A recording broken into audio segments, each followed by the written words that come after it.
Hello, everybody. Welcome back to Fanzone Debate. We have an exciting match for you today. We got Richard Schwartz is going up against Alex Martinez. Both haven't played in a hot second, but they're both back looking for a win to add to their record. I'm excited about this one. Let's start by talking to the judges. Brian, welcome to the judges circle. How are you doing tonight, sir? And what do you think of this matchup? I'm doing good. I'm kind of glad to be back on this side of the debate for a little while, kind of take a break from debating and go back to judging other people, which is always fun, just laying judgment on people in general, much less in debate. This will be a good one, I think. I think that they're two pretty evenly matched. I think these are two guys who a lot of their knowledge, I think, is in fandom, so it'll be interesting to see that they're pretty well balanced. Yeah, and Mark Menchaca is here. How are you, and what do you think about the match? I'm doing all right. A little tired, but I think we got an interesting one. I think we got a couple people. Honestly, we haven't seen in a little while. I'm kind of curious to see the guy out their sleeve after with some time off. Yeah, both of them are at a negative record now, but if either of them win, they will be at an even record. So we'll see what happens. We will talk to the players real quick before getting into the match. We'll start by talking to Mr. Alex Martinez. Alex, how are you tonight? You said it's been a while for you, but I think when you debated last year, you had a lot of really good debates. Your records 1 and 2, but I think in all of your performances, you had some really good, you brought interesting points to the arguments that I didn't expect. I didn't see coming. That's something really good to have up your sleeve. So how are you feeling about the match today? Oh, I'm great. I got a bit of a bruised rib, so we're going to try and work through that. Yeah, I think my main problem with debate is that I think sometimes the points that I make are unpopular. Not that they're not bad points, but they're unpopular points. And I think the major problem that I have is that other people make better points. And that's really what we're going to try and get past today if we can. That's fair. That is what you will need to do. But or at least convince us that that you have better points. But we'll bring in Mr. Richard Schwartz. Richard, welcome back to the debate arena. Hello. In your last match, we saw you go up against Joe Fairley in a very exciting match. Joe went on to make it to the semifinals of the tournament, so I think no reason to hang your head about that one. But now you're back and you're taking on Alex, trying to get to that even record. How are you feeling, man? I'm excited. I mean, I like Alex. He's a good dude. My biggest problem, my weakness is I talk fast, and as I talk fast, I lose track of what I want to say, and I keep repeating over and over again. It's probably going to happen again today, but I'm going to try to speak lower and get concise. Oh, wow. That's already a great start. I'm going to try to get clear responses and listen more. And regardless of what happens, it should be a fun match, and good luck to him. Yeah, absolutely, guys. This is how the match is going to work. So there are 4 prep questions based off of categories that the players drafted. They are going to debate those tonight before our very souls. They're each going to get a 1-minute opening. Then there will be a 5-minute freeform debate, followed by a 1-minute closing for each player. At the end of the debate, Brian, Mark, and I will write on our handy-dandy boards who we thought won the debate. 2 out of 3 votes wins you a point, and the first person to 3 points wins the match. Any questions from the players? Nope. Awesome. Then let's kick this thing off.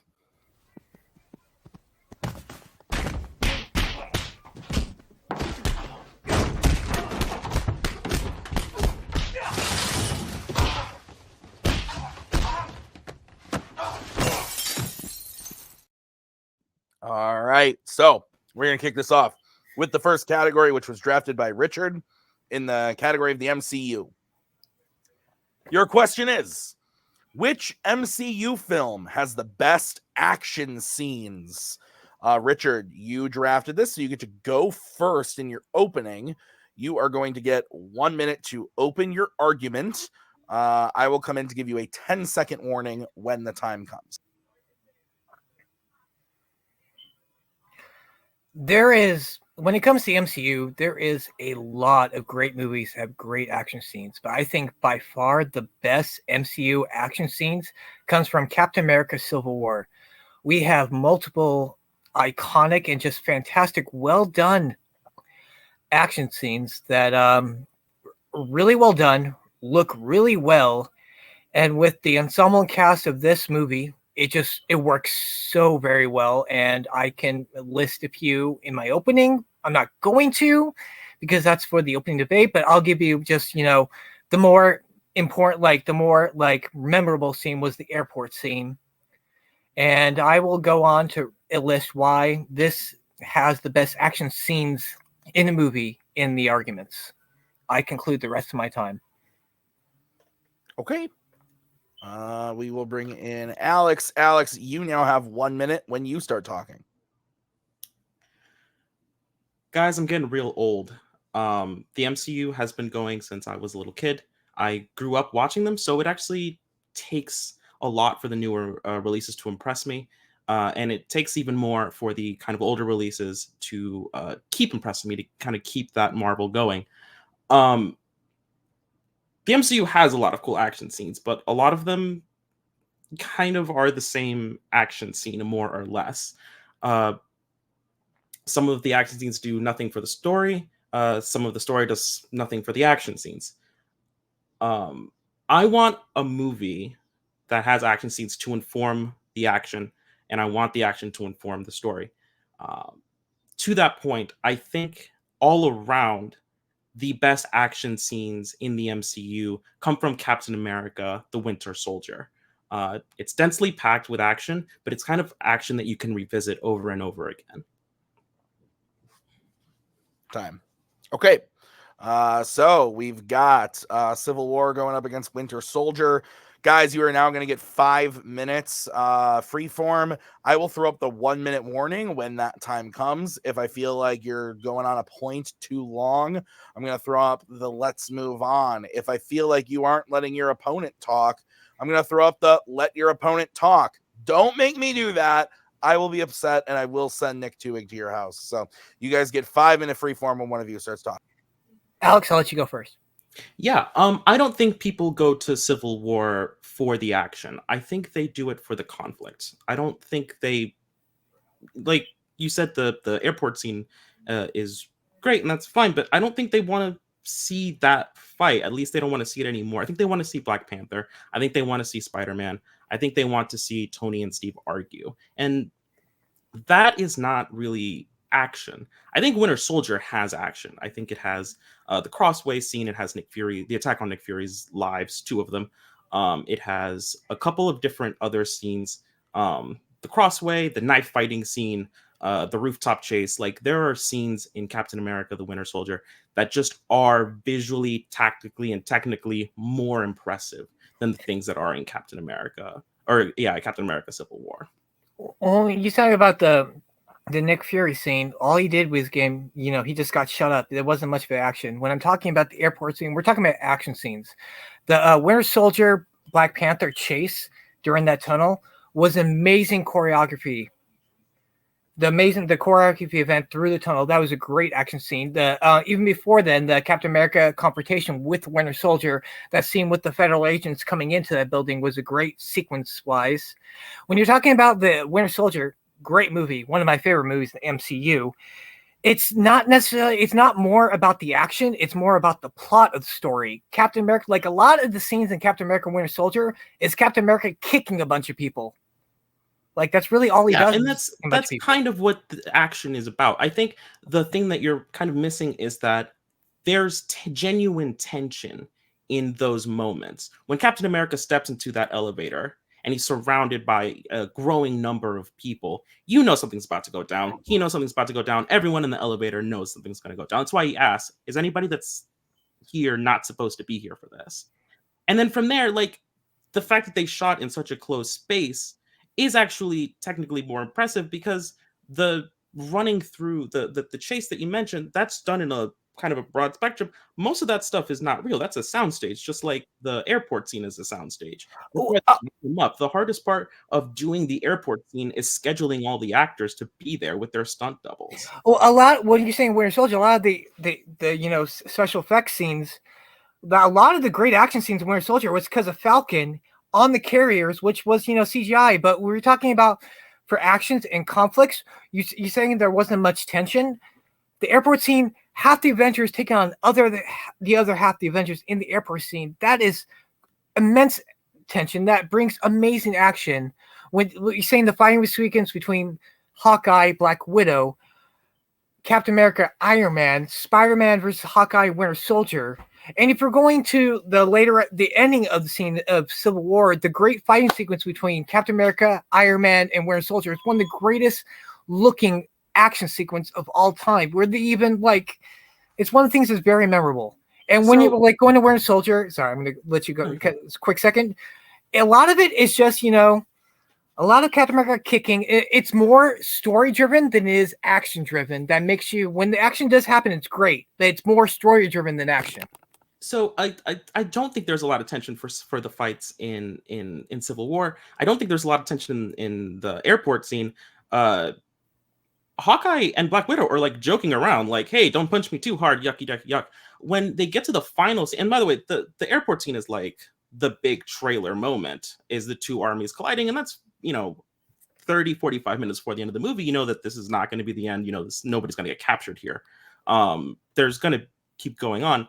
I think the thing that really bothers me about the end is the final battle between the two is that it devolves into Iron Man hand waving, just like the airport scene where it devolves into Vision. How so hand waving? Can you explain how waving? When he's taking on the two of them, they're punching him. Cap is doing this, how people fight. And Iron Man evolves into just boom, boom, boom. They have to slow-mo it down to actually get more out of it so that Black Panther can end his storyline. They're trying to slow it down so they can keep it going. They've run out of action scenes. I think that Winter Soldier doesn't have that problem. They just keep throwing more and more action scenes. Cap holding the helicopter. That's iconic. That's as much iconic as they hold the helicopter in Civil War too. As anything in Civil War, it's just a more layered approach to action movies. Time. Okay, we're gonna start with Alex closing. Alex, you have 1 minute when you start talking. The elevator scene, Nick Fury fighting off his assassins, the crossway fight, the chase of the apartment building onto the rooftops, the shootout at the helicarrier base after Steve's speech, Captain America holding onto the helicopter with his bare hands. These are all weighted, relatively realistic and story-focused action scenes that are well set up, well choreographed, and very well executed. They're the things you remember. The knife flip that Bucky does, Steve getting yeeted by the grenade launcher, the minigun tearing up the bus. These are all things that you could genuinely imagine happening. It's not just CGI backgrounds and guys waving hands at each other. It's the real deal. There would be consequences if any of these blows landed. In Civil War, a guy falls out of the sky and doesn't die. That's just not the kind of thing that really would happen in Winter Soldier, and I think Civil War suffers because of it. Time. Okay. We're going to go over to Richard. Richard, you now have 1 minute to close when you start talking.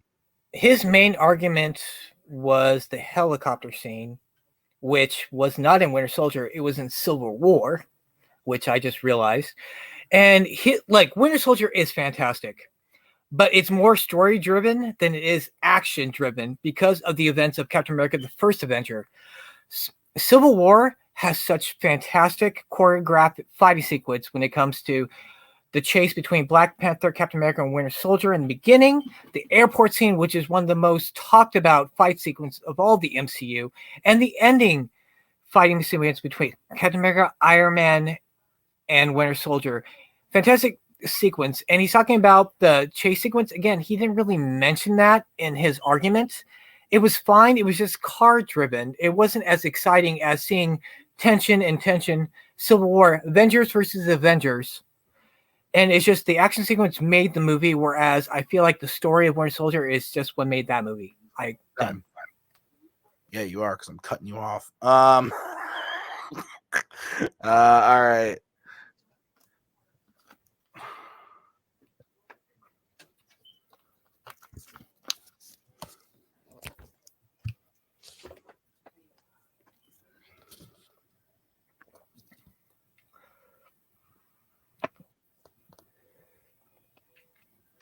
That was fun, Alex. Good job.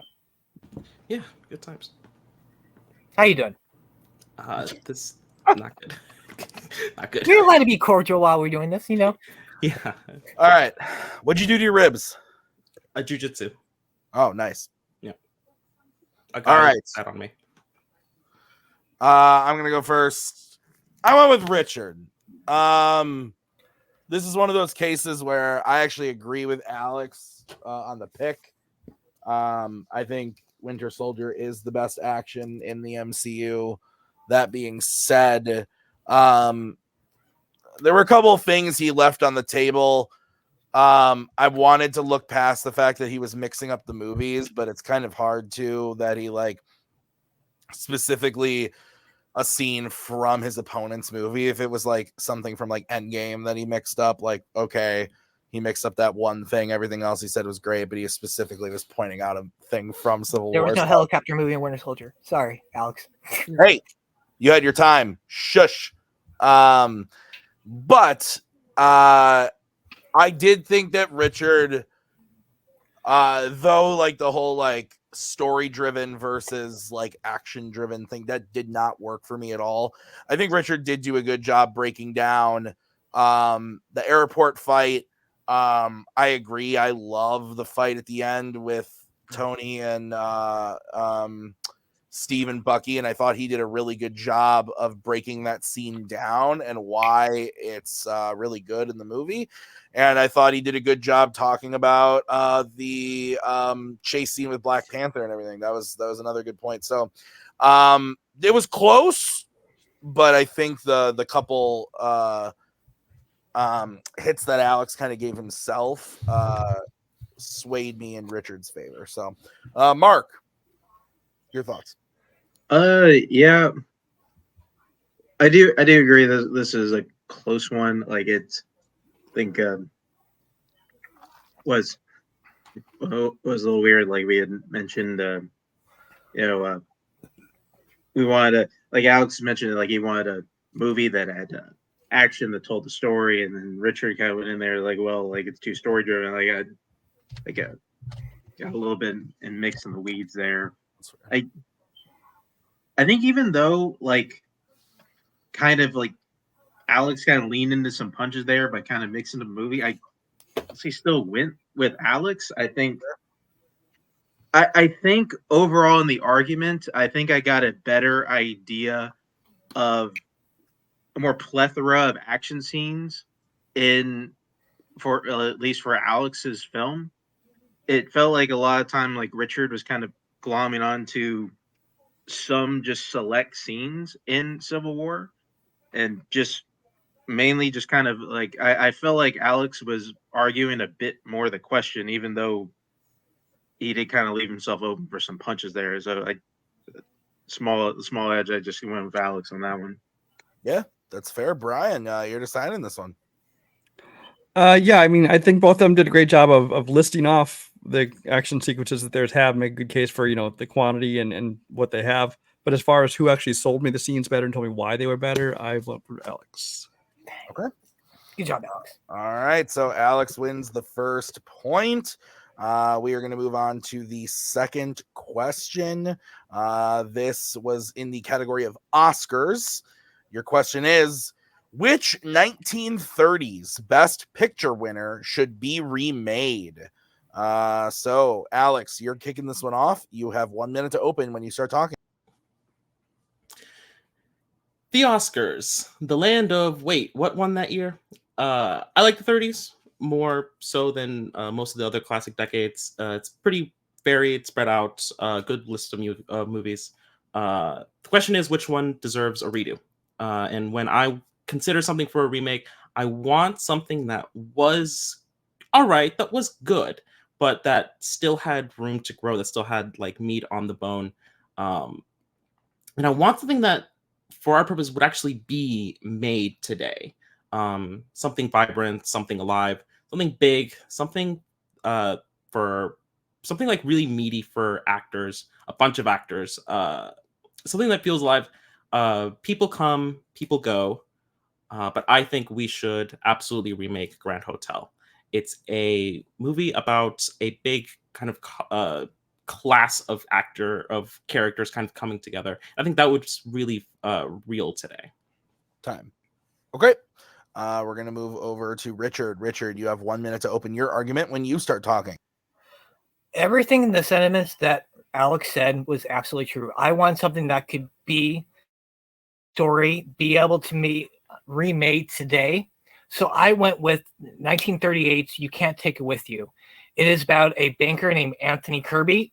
His son eventually Anthony Kirby wants to buy out this property so he can build a factory. And this one family will not sell their house. Anthony's son, Tony, falls in love with the daughter whose family refuses to sell. And, it's the story back and forth of, the two opposite sides falling together, falling in love. And I feel like that is an endless classic when it comes to storytelling. It could absolutely, in the 1930s, it can still be relatable today. And with all the new recent technology and adaptation today, it will still work as a great story. And I just think this movie will be perfectly adapted to modern day. The end. Time. Well, I hope not the end. You guys got 5 more minutes. I like to concede. 5 minutes when one of you starts talking. Look, the problem with yours is it's stuck in one crucial location. And depending on where you want to do modern day, when your story evolves around a previous world war, which, like in World War I don't know how you're going to, like, the mentality of your movies today would not probably fit as well as it was my movie. So that's actually really funny. Because I think wars are happening all the time. So the idea that like just because there isn't a war doesn't mean, that's fine. But I think actually You Can't Take It With You doesn't age well into right now. Like I said, I want something that would be remade today. And I think that if you made it right now, it would be a little bit Hallmarky. It would play a little better in like 2000s or like a mumblecore like 2010s kind of situation, but it comes off as very preachy in my opinion. Like Eat the Rich or Hey, who cares about money is like not a thing that we're like super in tap with right now. Whereas I think Grand Hotel in like the character, like the multiple actor character piece, the ensemble character piece is super popular right now.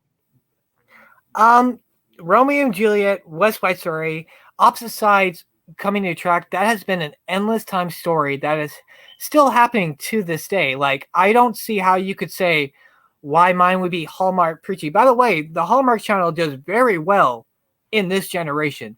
There's plenty of people who watches those type of movies. But anyway, your movie, when it comes to a thief, the victim who apologizes to the thief, eventually steals, forgiving her, that may not happen in this modern day because people are prone to take advantage of things that happen in their lifetime.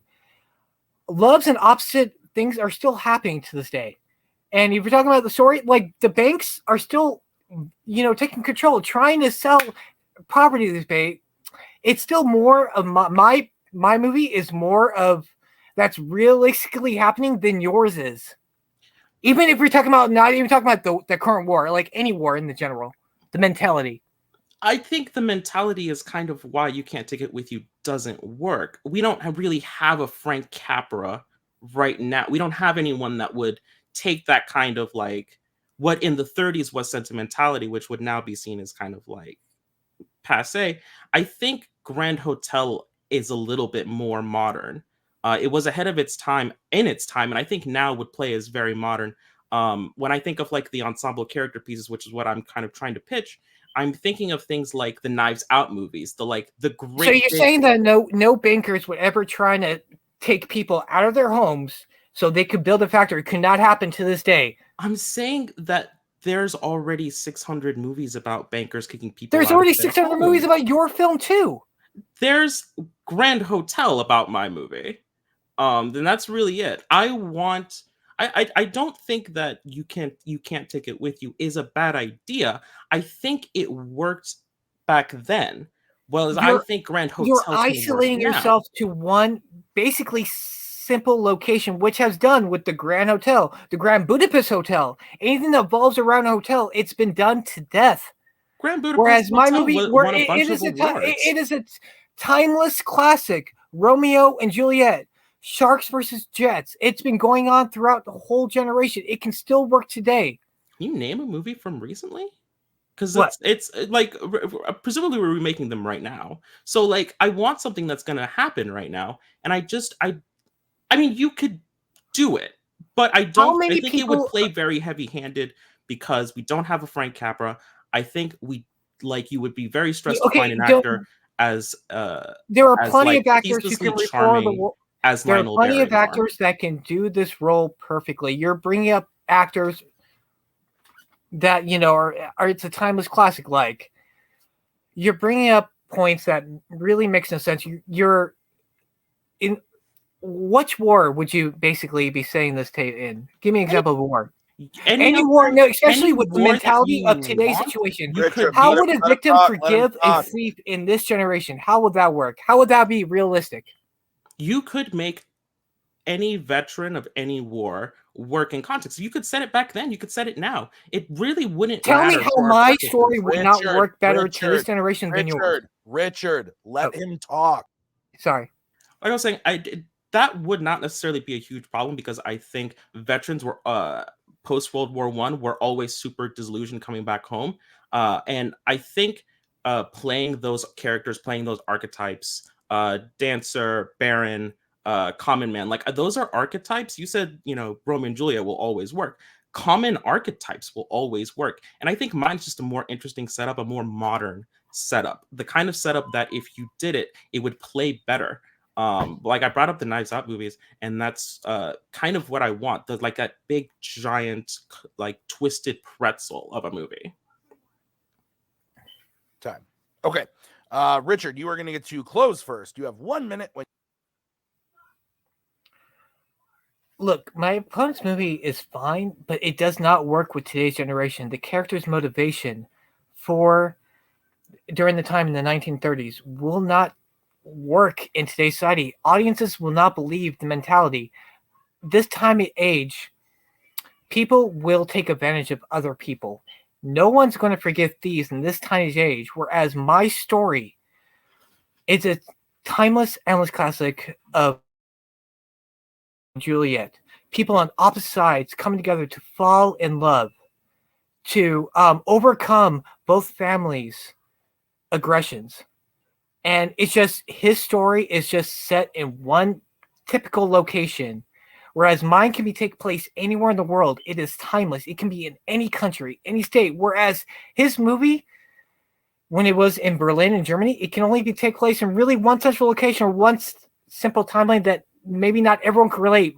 Everyone can relate to my story, not his. I'm done. Now, yes, you are. Okay, Alex, you get 1 minute to close when you start talking. Grand Hotel is exactly the kind of movie that would be made today. You could have a big, flashy cast, like Knives Out or like Oppenheimer.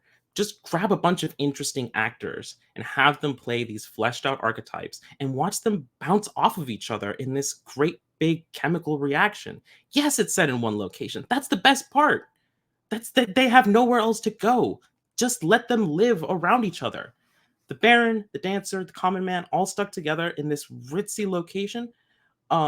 It's a classic setup. It'll work every time. Take It With You is a classic that works in its own time. Yes, people will always take advantage of each other, but sometimes also something good happens. Sometimes something works out, and people will always cheer for that. People will always pop for that. Grand Hotel stays and plays in its concept, and it flourishes from there. Well, I'm afraid that you can't take it with you nowadays would just kind of be seen as redundant. Time. Okay.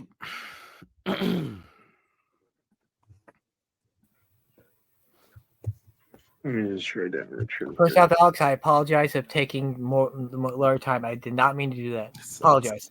It happens. I think I've done it once too. I think Tim had to cut me off one time. It wasn't even the amount of time. It's like you ask him a question, but then wouldn't let him answer it. Yeah, no. It's my bad. I apologize. That's the main goal. You're fine.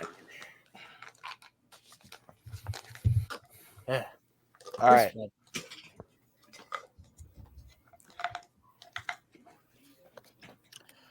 Brian, I believe you're kicking us off. Yeah. I did vote for Alex again on this one. I think neither one of them, their attacks on the other person was real effective. I think they did a pretty good job pitching their own, but like saying like Alex saying that Richard's like maybe was only relevant in his own time, but Richard defended that very well, saying that kind of thing happens today. But at the same time, Richard was trying to attack Alex about the one location thing, and Alex did a really good point of like being that's what makes it great. There, because there are plenty of great one location movies, so that really didn't do much for me when you tried to attack that. In the end, voted for Alex. All right. I thought the attacks on each other's movies were pretty even. Myself personally, I thought that Alex did a good job defending his movie, and I thought that Richard did a good job defending his. So to me, it almost came down to like, what would I rather see? Not having seen either of these, like what pitch did they give me? Because they kind of set it up that way where they were like, this is like what would be made today that would work the best given today's standards in like a modern setting, which is not in the question. Like you could have remade a movie that could have taken place in the 1930s. Like that wasn't the question, but they both said it, framed the question around that way. So ultimately I went with Richard again. I thought his whole thing of the timeless love story worked. I thought that Alex's movie looked good too, or sounded good too. But I ultimately went with Richard. So me and Brian just fucking hate each other. Mark, do you hate me too? It's a weird fucking question to ask. Yes. No, go ahead. The answer is yes, but also. I like that the majority of this argument was, hey, what's more relatable, love or war? And went back and forth a lot on that one. So that's great. I do kind of agree with Brian and Tim. I think the attacks on each other were, kind of evened out throughout. So same thing. I am kind of sitting here like who I feel like pitched a more interesting idea. What I think is more likely to, maybe feel like a film that I feel a little bit more rejuvenated, and I did lean Richard. I feel like I feel like I would probably rather watch maybe a love story with maybe a new twist than, hey, let's get a whole bunch of fun actors together in a movie, because it feels like something like we've seen a lot before. Like it's. Can I just say before we get on to the next question how hard it was? I could not. I'm unemployed. None of these movies were available for me to stream. It is really freaking hard to do plot. So I'm not the 30s guy. I'm sorry, Alex, but it's just I had to look at the plot synopsis and what I feel like would be the best choice. That's great. That probably makes Alex feel really good now. Rich. I'm sorry, Alex.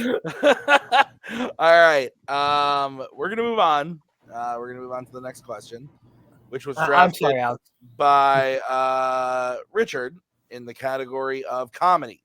And the question is, or was it actors and actresses? I think it might have been actors and actresses. What is the best Will Ferrell movie? So, Richard, you get to kick this one off. You have 1 minute when you start talking. I think what is considered the best Will Ferrell movie is not only his acting, but what he is remembered for. When you see Will Ferrell, what he will be remembered for. And all I see when I see Will Ferrell is, "Good morning, San Diego. I am choosing Ron Burgundy, The Legend of Ron Burgundy. Anchorman, The Legend of Ron Burgundy." It is such a funny, clever movie with a great ensemble, great cast, memorable moments, memorable scenes, funny and even serious, where I feel like this is one of the movies that will best articulate what he could do as an actor, a comedian actor, and even a serious actor. I can see the rest of my time. Okay, ending about 20 seconds early. I call that the Andrew Bar. Let's bring in Alex. Alex, you have 1 minute when you start talking. Will Ferrell is a comedic genius. Sometimes. Other times, he's just okay. At his best, he's usually working with a close couple of people in a comedic situation. No, I think the situation is more important because the jokes will flow from there. At his best, Will Ferrell plays with a really high level of commitment to the bit. That's what's most important. And I think it's kind of what determines whether or not his movies work. As long as the bit is fresh, the jokes will flow from there. That's the difference between something like Elf and Kicking and Screaming. It's funny because he takes it seriously. And nowhere is that more clear than in Stranger Than Fiction. In Stranger Than Fiction, just like in like the other guys and a bunch of Will Ferrell movies, he actually plays it really, really straight. And that's what's funny. And that, I think, is best exemplified in Stranger Than Fiction. All right. Stranger Than Fiction versus Anchorman, The Legend of Ron Burgundy. 5-minute freeform when one of you starts talking. I will let you go first, Alex. What is the serious moment in Anchorman? I'm really baffled by this. What is the serious moment in Anchorman?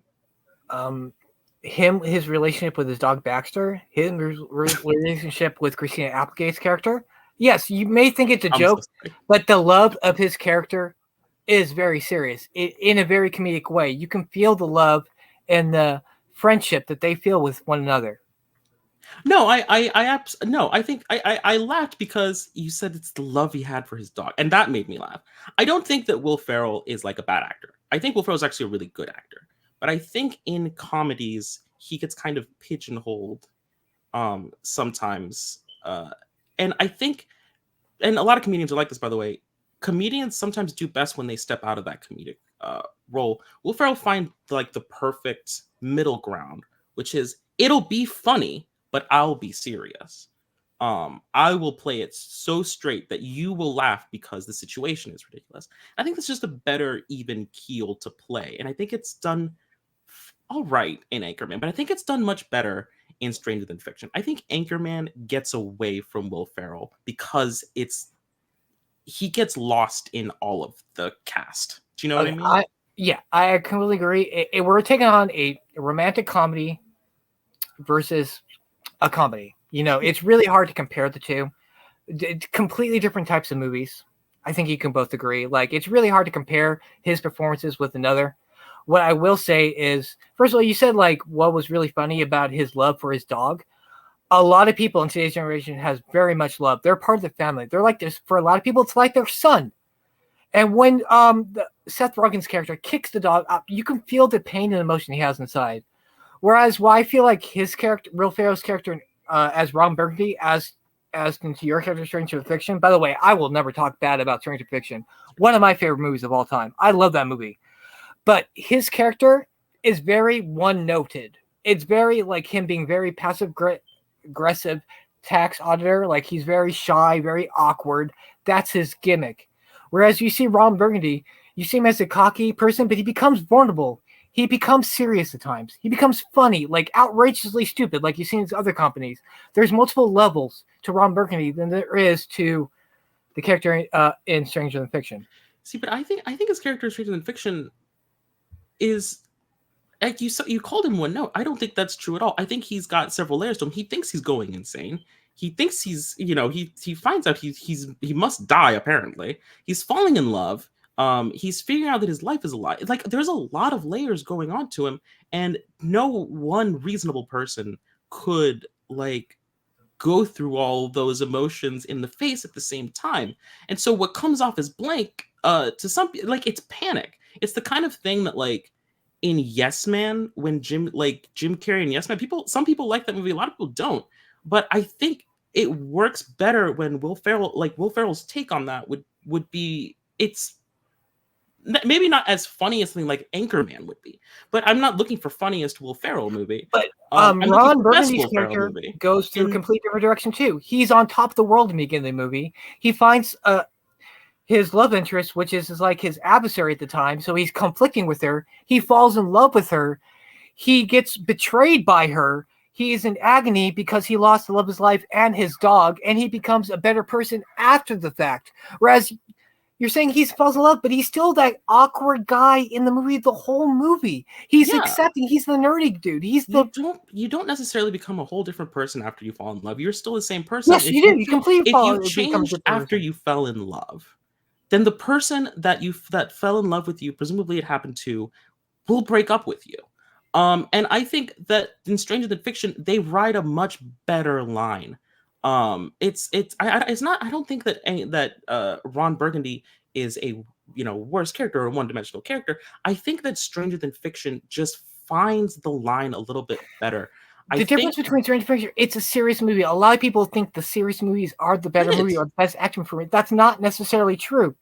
Let Stranger Than Fiction be serious and let Anchorman be funny. I'm not trying to knock Anchorman for being funny, but I think what it loses in trying to be funny is it loses the thread of for the sake of bits, whereas Stranger Than Fiction keeps the bit and adds in all of this wonderful dimension for this Anchorman keeps character. the bits too, but his over exuberance comedy, when he comes to over sadness and over becoming a good guy, means a lot more. We are going to go to Alex to close first. You have 1 minute when you start talking.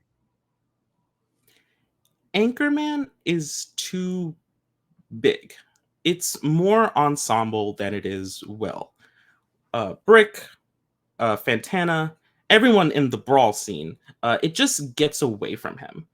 Stranger Than Fiction is about Will Ferrell. It's about his character. It's about his struggle, and it's probably his single strongest performance because of it. It has a better, more fulfilling story that is supported by fantastic performances rather than funny performances that are tied together by a plot. Yes, Anchorman is funny. You will laugh when you watch it, but that's not all that Will Ferrell can offer you, or even all that he is. You can have a Will Ferrell movie that is good for you beyond that escalated quickly memes. You can have Stranger Than Fiction. I'm just going to see the time. Okay. We're going to go over to Richard. Richard, you have 1 minute when you start talking. Being over the top is not necessarily a bad thing. Yes, he's over the top comedy, but then he becomes over the top depression, over the top betrayal. His over the topness back to each other makes it even a better performance, because Stranger Than Fiction, his character is basically one note. Yes, he does fall in love. Yes, he gets a little bit more confident, but it's not as progressive as an over-the-top company where he realizes, he's larger than life. Then he finds an adversary. He falls in love with the adversary. The adversary betrays him. He goes into depression and becomes the hero on top. Over-the-topness can actually be greater because he's having to do it to different levels. Stranger Than Fiction is a great ensemble cast, but the problem is not everyone's going to relate to the ensemble cast. You have to understand, like, if you're not great in English authors, you're not going to understand the story. Everyone can relate to an Anchorman story. Everyone has that feeling. And I feel like the best performance is Anchorman.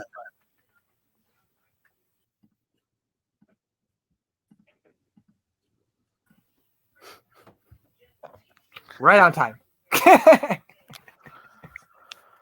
Oh, man. By the way, Alex, I hate you for choosing my favorite movie. Just letting you know.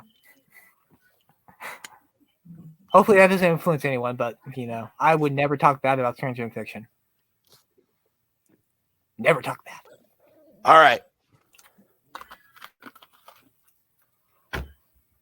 I really want to go first, but I hate breaking tradition. So, Mark, go for it.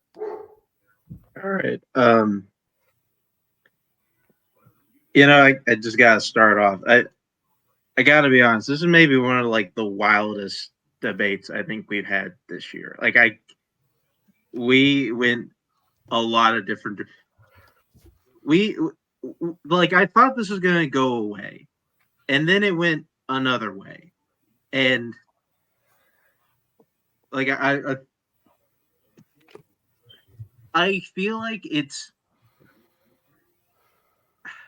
trying to articulate this. I feel like Richard picked the technical best movie, but Alex came in here, I think, put together a really good argument for Stranger Than Fiction, found a way to also tie it into Will Ferrell's strengths the way that I didn't think he would. And then he somehow got Richard to kind of fight on his level, kind of forcing almost like Richard kind of playing into talking about the dramatic aspects of Anchorman. And I think kind of weirdly enough, it's sort of why I went with Alex, even though I think Anchorman is like my fourth favorite comedy ever. But I'm kind of impressed with like how Alex is able to turn the fight into his favor, like kind of throughout this whole thing. Brian. This one's hard for me to judge because most of the entire debate seemed to be arguing what was the best Will Ferrell performance. And honestly, I'm not gonna lie, I thought that's what the question was. And yeah, even closing, he said, "What the best performance is this?" And I'm like, "Wait a minute!" I actually went back to make sure I had the right question. Yeah. I mean, there's still plenty of talk about the movies in there, but yeah, it wasn't a lot of talk about performances. And even on Alex's side, there was a lot of talk about performances. And he's talking about how in Anchorman, there can be, it's two ensemble and things like that. And it's like that doesn't make it a bad movie either.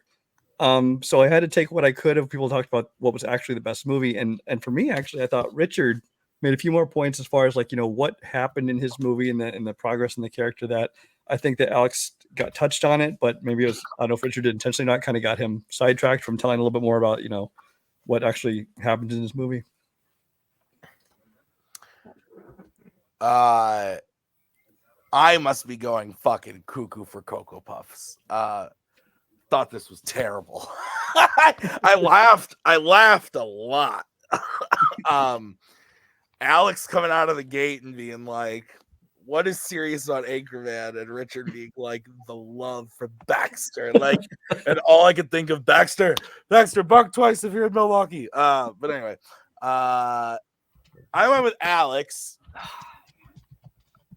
We didn't argue the I thought it was best performance. Richard, I didn't realize it was best movie. Richard, Jesus Christ. I'm sorry. We didn't argue the question. It was on screen in front of you the whole time. I know. And I swear to God. And I apologize. Richard. Mute him. And even then, they did still talk about the movies. I agree with Brian there. But Alex also was stuck on performance and character for a long time. It wasn't just Richard. It was Alex too. All I heard from Alex for the first 3.5, 4 minutes of the main round was all about the character. I actually thought both openings were good. I thought they talked about the movie. They had to mention the character because it's a Will Ferrell thing, but I thought it was great. Richard went on the here's why Ron Burgundy is the greatest, which I completely agree. He is God's gift to cinema and God's gift to humanity. But Alex went on that whole tirade about the character, but then he actually brought up and said word for word, like, we're not talking about the funniest Will Ferrell movie, which is true. We were talking about the best movie, and I thought Alex gave me something substantial about Stranger Than Fiction, which, to be fair, I have not seen since it came out. so I don't remember much about it. But It's my favorite Will Ferrell movie, by the way. I've heard it's great. I just haven't seen it in such a long time. But no, I had to go with Alex because he gave me something. Good job, Alex. Okay, we are gonna go to the final question. And Alex is up 2-1. He needs to hit this, or I'm sorry, Richard needs to hit this to send it to the bonus. Question is in the category of Star Trek, and the question is as follows: which Star Trek character is the best at their job on the Enterprise? Alex, you're kicking this off. You have 1 minute to open when you start talking. The Enterprise is Starfleet's best and brightest, their most competent crew. That's the idea, anyway. They get into a lot of adventures, and it's like a TV show or something. Which of their many crews is the best one? I'm going to cut to the chase. It's Worf. He is the backbone of the next generation Enterprise crew. As tactical officer, the Enterprise is never destroyed, which can't say enough about. That's very important. As a Klingon warrior, he is the hammer and fist of the crew. He gives prudent advice. He is always playing backup on positions when he sometimes doesn't even work on the Enterprise. In the last two movies, he no longer works there. He just arrives and starts playing backup positions. He's promoted to his own assignment faster than any other crew member that I'm aware of in the movies. He is the all-purpose player, Worf, the absolute best crew member. And I'll yield the rest of the time. Whoops, I should have brought myself in first. Okay, ending about 10 seconds early. We're going to move over to Richard. Richard, you have 1 minute to open your argument when you start talking. The best character at the job of the Enterprise is someone who takes the job seriously, someone who's always there 24/7 to make sure everything goes well, and that is Dr. Leonard McCoy. He is there. He is the ship's doctor. He has to take care of multiple people throughout the whole crew. He is there. He does his duty no matter what his fears are in our space, what his prejudices are in real life against people. He's there, he does his job, and he does his job the best he can, and he is the better at his job than Worf is. And I can see the rest of my time. Okay.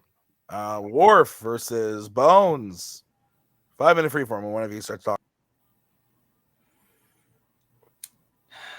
You go first. I don't remember. Bones is the funniest Doctor. I think the main problem I have with Bones is that a lot of people die on his watch. He's not that great at the whole doctoring bit. Chancellor Gorkon is right there. He has his hands deep inside of his like his hands deep inside of his body. The guy just dies. The only reason that Spock wasn't killed is because Spock's anatomy is weird and different. He's the one person that I could think of that he's been able to medically help in a big way is when they go back in time to a lady that has dialysis, which is, excellent. I think ethically he's a great doctor, but realistically his body count is a little high in terms of doctors. Beth, you're saying because there was a lot of death count, a lot of people invading the ship. Who's involved with making sure no one enters the ship? Chief of Security, which is Worf. So many encounters, people have entered the ship, blown up the Enterprise multiple times in the movies. Right. Worf is in charge of that. Worf would be in charge of that if he served on the Enterprise that Bones served on, and he never does. The one time that a character named Worf encounters Bones, it is the Worf that convicts Bones for the murder. We're talking about the movies, not the TV show. No, this is all in the movies. The character, a character named Worf, convicts Bones on the count of murder against the Chancellor in legal People court. have invaded Nemesis First Contact. People have invaded the ship. That was Worf's job. His Klingon side prevents him from having a clear mind because he's always about aggression. Bones literally brought back Kirk back to life into the darkness. He was dead. He found a way to bring back Kirk back to life. That's the best job to sustain life. Also, his job is on and off the ship. Worf's job is mainly, his whole thing is about him being chief of security on the ship. And people still on to this day, keeps invading the ships within the movies. He's not doing a great job. And as you said in Nemesis, he's no longer on the Enterprise. He's on Deep Space Nine. He's no longer with the Enterprise. That means if he was as good as the job as he would have been, Picard would have kept him on the ship. He did not. Well, first of all, it's out of Picard's hands who gets promoted and who doesn't. Worf is quite good at his job, and that's why he is promoted to his own assignments, 2 separate assignments, actually, because he is captain of the Defiant, and as well as he gets promoted to Deep Space Nine. I will push back. He's not captain, he's commander of the Defiant. Excuse me. Well, I said he serves on Deep Space Nine. I will push back on the idea that Bones brought Kirk back to life, but it was a complete and total accident. He was performing a random medical experience that just happened to work out at the time. His doctorate in medical skills is not an accident. That's experience. It absolutely was an accident that they had that particular creature with that particular guy's blood that they happened to mix up in the exact same moment that they needed to revive that one guy. You can argue that any of Worf's actions were trillion to 1. It is a 1,000,000,000 to 1 chance. I will also push back on the idea that Worf, as chief of security, as tactical officer, people invade, and yet despite multiple invasions of the Enterprise is frequently boarded but never destroyed. It got destroyed in the movies. In Worf's tenure aboard the Enterprise is never destroyed across those 4 movies, even though he does not necessarily serve. That is not true. It has been destroyed. I don't remember which Star Trek movie, but it had been destroyed in the movies. If you say so. I don't remember that happening, but and if that you was cannot tell me, then I cannot confirm that. But I'll say this: Bones' job on and off of the field, I think he's a better psychiatrist for Kirk than he is a medical doctor aboard the Enterprise. I don't think that his experience, his counsel is that prudent. You said that Worf is, as a Klingon, his aggression is too much. He doesn't kill Picard for something that he would kill regular men over, because he has so much respect for Picard. So he's in complete control. Yes, he has anger, but that anger does not cloud his judgment like you suggest it does. His doctorate is not only medical. Yes, he is a advocate and a priest and a counselor to Kirk. At the time, during the original Enterprise, there was no doctor counselor on the ship, so he had to do both parts. So yes, I think he is the best character of the job, because he's doing multiple roles. He's a counselor and confidant to Captain Kirk. He's also a medical doctor who backed away into the darkness, and in the Star Trek Beyond, he brought Spock, helped him heal himself on the ship. On the ship, strike it from the record. We're going to start with Richard to close. Richard, you get 1 minute when you start talking. Dr. McCoy is the best crewmate on the Enterprise, because he did his job, not only his medical job, but his counseling and confidant job to Captain Kirk, as he is in the rest of the department. He brought not only Kirk back from the dead, brought back to life from the dead, he also helped cure Spock from, to dying in Star Trek Beyond. Worf, I love Worf, but his aggression always never suited him better in the movies. His job was chief of security to protect the crewmates on the ship, but the ship constantly kept getting invaded over and over again in the movies. We're talking about who did the better job: a doctor brings someone back to life for healing injuries versus someone who's supposed to be in charge of the ship, make sure no one attacks the ship. It's Dr. McCoy. His job as a doctor, he healed more injuries than Worf did protecting the ship. I end this statement. Okay. We're going to bring in Alex. Alex, you have 1 minute when you start talking. Like I've said, Bones is fine. He is on the Enterprise for his role as doctor, but time and time again, the kind of danger that befalls the Enterprise just isn't the kind of damage that Bones can meaningfully prevent. He can save a woman on dialysis, but not the bleeding out Chancellor. Bones is too reactive. Worf is proactive. He fights the Borg on board the Defiant and the Enterprise in First Contact. Enterprise not destroyed. He leads the tactical retreat of the Bakuan insurrection and participates in battles in Nemesis with all successfully. Every crew member, of course, is important, but explosion in space caused way too much damage for either version of Bones to manage. Worf uses his skill set to keep the Enterprise in the sky and keeping the mission on track, whether it be advising, fighting, or as tactical officer. Time. Oh, for the love of mercy and all things holy. Okay.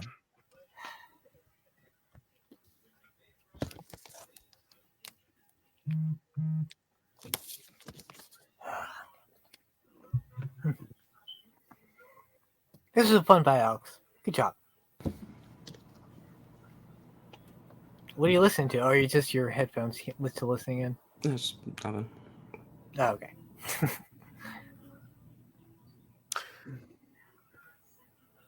I am going to say my answer. I'm going with Richard. I don't like it, but it's what I'm doing. Think Richard, and I say I don't like it because I like Worf more than Bones. I think, well, maybe TV Worf more than Bones, but that's not the point.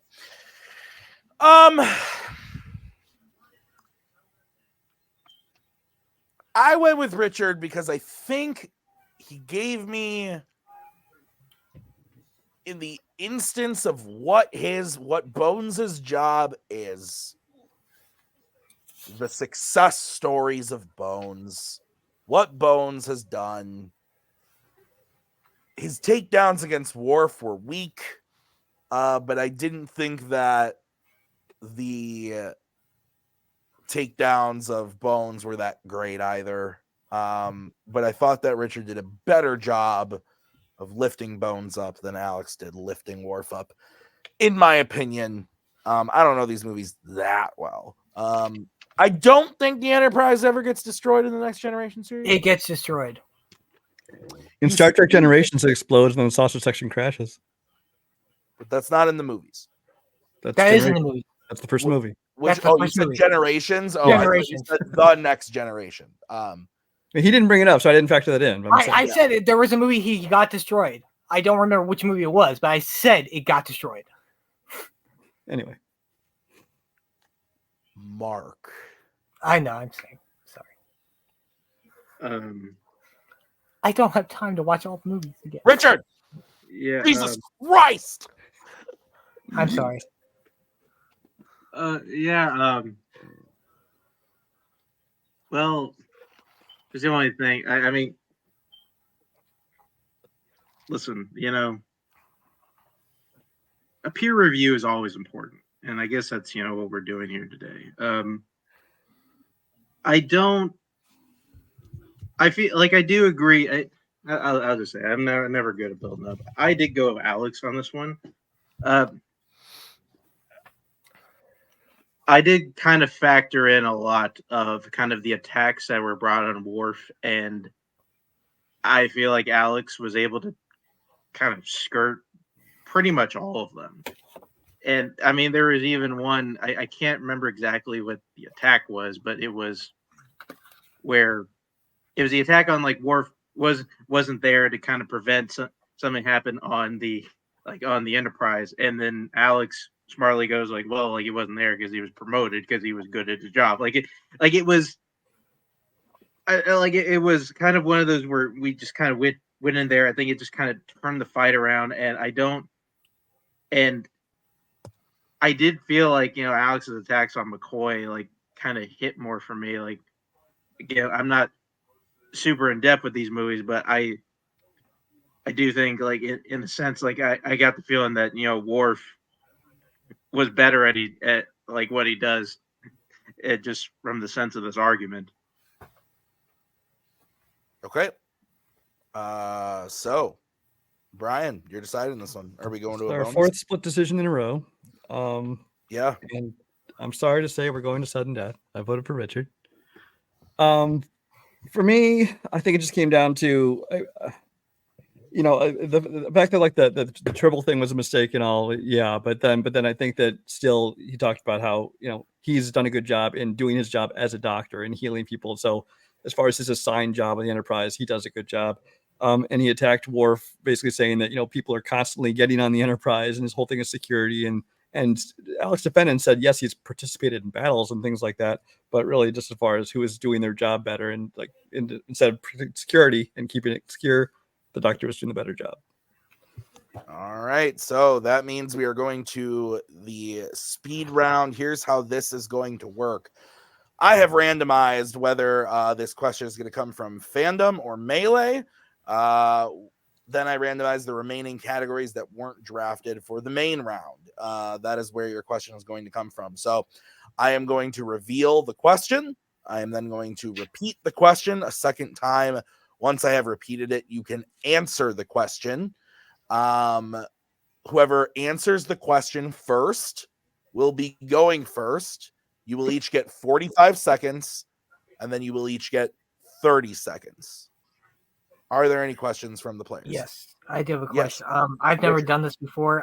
Is there a time limit for what we can choose if someone else answers first? Do we have time to think? Well, I mean, if you need, if it starts to get crazy long, I'll be like, Richard, come on. But Okay. I don't think you're gonna have that problem. And yeah, you can use Google, you can look shit up. Like, I don't care. Got it. That I'll was edit just around that. Yep. Okay. Any other questions? good luck, Alex. Good luck. All right. So the the side of Fanzone that was randomized was Fandom. The category was DC / Worlds of DC. And the question is, who is the best non-Joker DC Worlds of DC villain? So again, who is the best non-Joker DC Worlds of DC villain? I'll say Ra's al Ghul, Liam Neeson. Okay. Gene Hackman, Lex Luthor.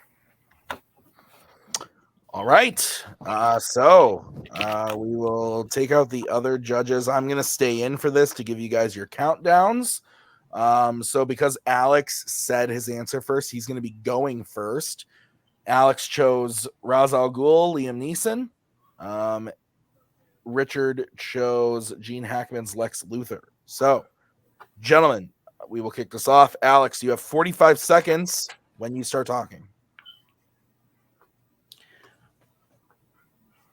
Batman, most commonly, and as it's portrayed in the Nolan trilogy, is a character that is trying to do good things by doing what is, morally bad, beating people up, taking the law into his own hands.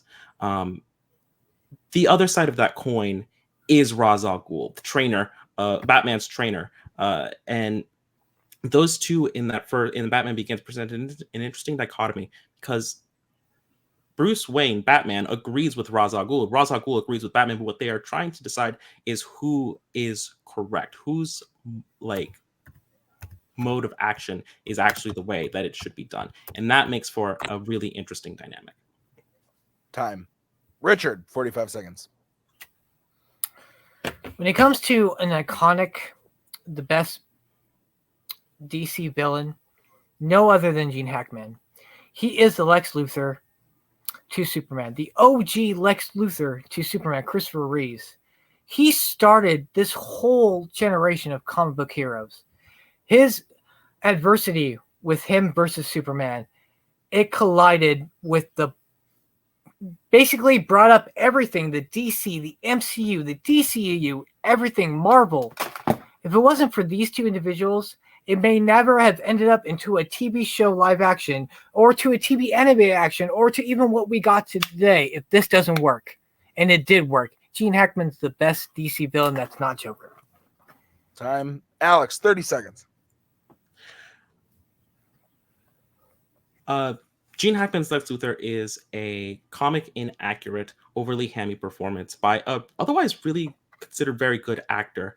I think Gene Hackman took a swing, but the material that he is given is not the material. And the material that he is given, the material that he acts out is kind of on two completely different wavelengths. Counter that with Liam Neeson, who is actually playing more or less what Batman would be if he were an eco-terrorist, giving it a much more interesting dimension. They are on the same power scale. Time. Richard, 30 seconds. At this point in time, Gene Hackman's Superman, the only thing he had available at the time were comic books and the old Superman live-action movie. During Batman Begins, Liam Neeson's character was good, but he wasn't the villain at the time. Batman Begins' main villain was the Scarecrow. He was the majority of the movie till right at the end. His impact, more people revealed Ra's al Ghul as the animated series. People still think Gene Hackman is the best Lex Luthor, the best OG villain. There's no comparison. Time. Okay. I'm going to bring in the judges.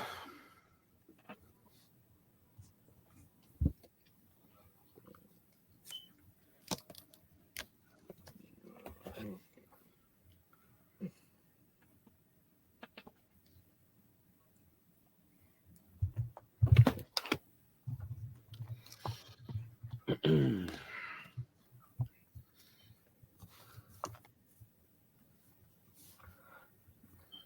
guys ready? Yep. All right, Brian, kick us off.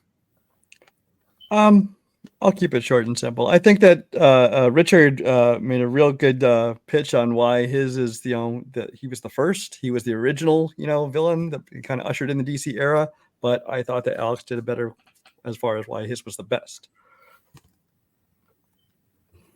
Okay.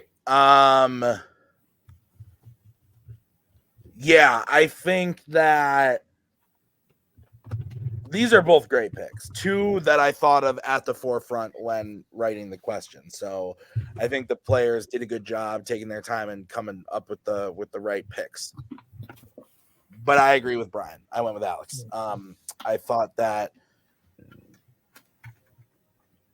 Alex worried me in his 45 seconds because I thought he was wasting his time.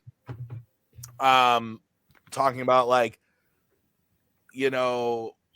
he talked about Batman a lot, and you don't have a lot of time. Tell me about the evil stuff that Ra's al Ghul does. But I thought that once he came around, once I saw what he was going for with being like he's the anti-Batman, or they have similar ideas, but where they split is big, and that's what caused him to be a great villain. That worked for me. I agree with Brian, though. I think that Richard, I get what Richard was going for on saying Gene Hackman was one of the first. He didn't have much to go off of, and so he kind of created this great performance all on his own. But I didn't hear much about what Lex Luthor in that performance does as a villain that makes him better than Ra's al Ghul. So that's why I went with Alex. Mark, your vote doesn't count. Where would you have gone and why? I concur with all the points brought up. Me too. First clean sweep of the match with Alex. I feel like Alex he just brought more examples on why Ra's al Ghul was a good villain and why he fits in the film that he's in. So that's kind of the main reason. All right. Well, that means your winner is Alex Martinez. We are going to go to post-match interviews. We're going to start by talking to Richard. Richard, really great job today.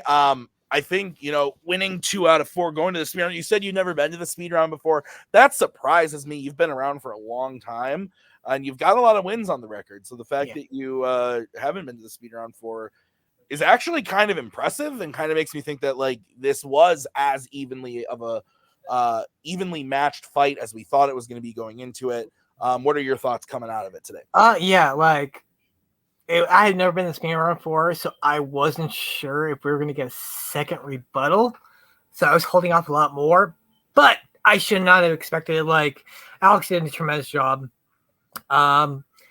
He did a great pitch. If I had known there was just I don't know, maybe I misheard, but I was hoping for another rebuttal, but yeah, it happens.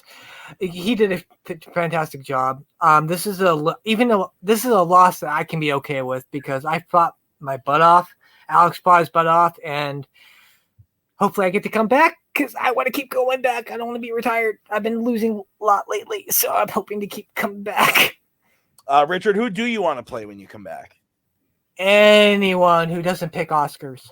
I mean, that's fair. I think we can all agree with you on that one, Richard. Richard, I thought you played great today. I could not. I would have watched both, but I couldn't. I don't have a job right now. I have an interview tomorrow. I could have a job, but I couldn't watch it. Go watch something that you enjoy, Richard. Yes, Alex, great job. Congrats on your win. I'm sad, but I'm happy. I did my butt up. Richard, great job. We'll see you in the next one. Let's bring in the winner today, Alex Martinez. Alex, congrats on another win. You are now even at 2-2. Your thoughts coming out of this one? Woo! I apologize for the whole Oscars thing. I lack melee strengths, and I did a podcast one time. It was a huge mistake. I hope you get the job, Richard. Let's get my boy Richard some checks. Yeah, it was fun. Okay, you're going to be playing another match. I'm actually very excited about this. I didn't know I was going to be very excited about this, but I'm very excited about this. This is part of a title picture. Okay. You're going up against someone who found some success late last year, early this year, and has put himself in a spot where he can now be on the second tier here for you to play. Alex, in your next match, you're going to be playing Jack Pinchuk. No. All right. Well,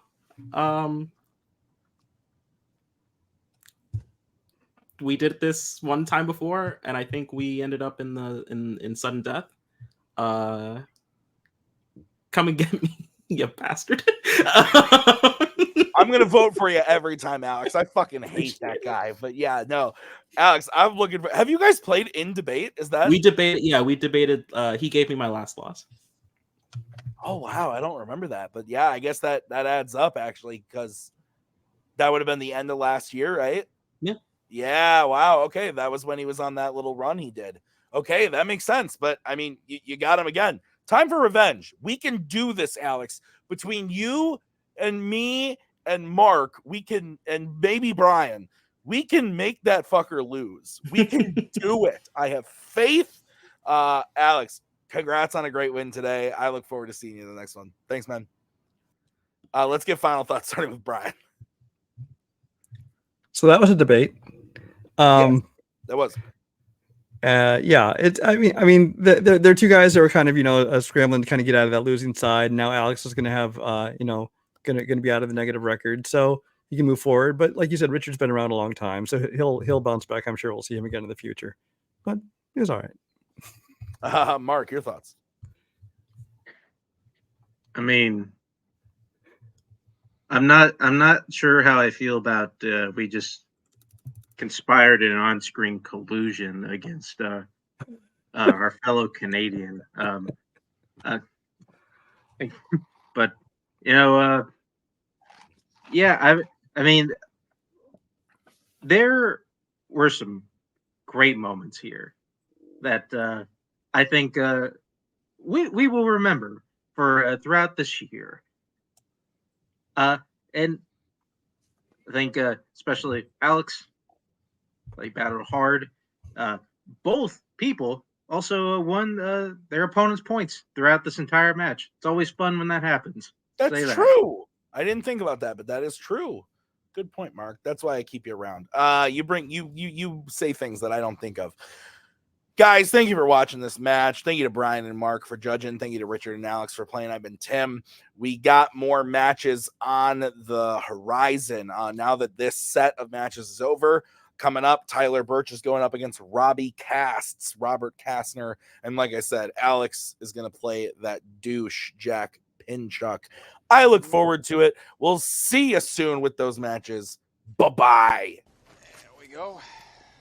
Thank you very much. Please come again. We have a lot more groceries.